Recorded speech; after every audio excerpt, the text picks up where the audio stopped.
Total knee या hip replacement के पश्चात ऐसे कौन से साइन या लक्षण हैं जिससे मुझे ध्यान रखना चाहिए कि जो कॉम्प्लिकेशन की तरफ संकेत देते हैं? बिल्कुल सही सवाल है। ऑपरेशन के पश्चात कुछ भी चीजें आपके फेवर में है या नहीं है, उसे आपका पहचानना, आपका अवेयरनेस होना बहुत जरूरी है। सिंपल शब्दों में यदि कहें कि आपका जो ऑपरेशन है वह लगभग लगभग 2 से 6 सप्ताह के बीच में बिल्कुल नॉर्मल लाइफ को प्रोवाइड करता है। इस बीच में कुछ कुछ चेंजेस आपके शरीर में भी होते हैं, आपके ऑपरेशन वाली साइट पे भी होते हैं, इवन आपकी चाल में परिवर्तन में भी होते हैं।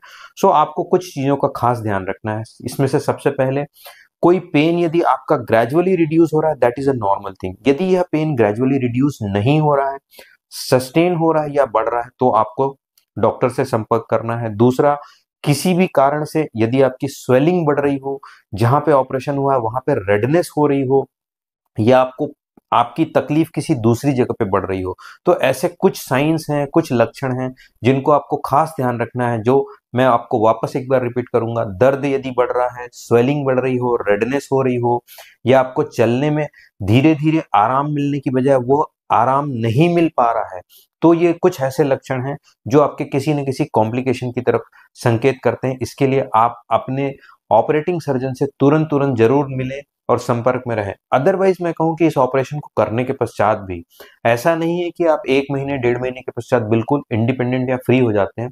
बहुत सारी ऐसी चीजें आपकी लाइफ में आती है इस ऑपरेशन के पश्चात जिसका आपको ज्ञान नहीं होता है। सो बेस्ट थिंग है, once you are patient of joint replacement surgery, आप अपने डॉक्टर से छोटी बातों के लिए भी बिल्कुल संपर्क में रहें, क्योंकि एक छोटी सी चीज इतने बड़े ऑपरेशन को तहस नहस कर सकती है यदि आपकी जानकारी पूरी ना हो। सो यदि आपको सर्दी खांसी भी हो रही है, या दांत का कोई ऑपरेशन हो, मोतियाबिंद का ऑपरेशन हो, या कोई छोटा सा इन्फेक्शन शरीर में हो रहा हो, तो उसे आप सबसे पहले अपने ऑपरेटिंग सर्जन अर्थात जिन्होंने आपका जॉइंट रिप्लेसमेंट किया उसे जरूर बताएं, और उसके पश्चात उनको इन्फॉर्म करके आप बाकी कोई भी प्रोसीजर को आप करवा सकते हैं। सो कॉम्प्लिकेशंस बिल्कुल नहीं है, बशर्ते आपको देखना आना चाहिए कि आपकी परेशानी क्या हो सकती है।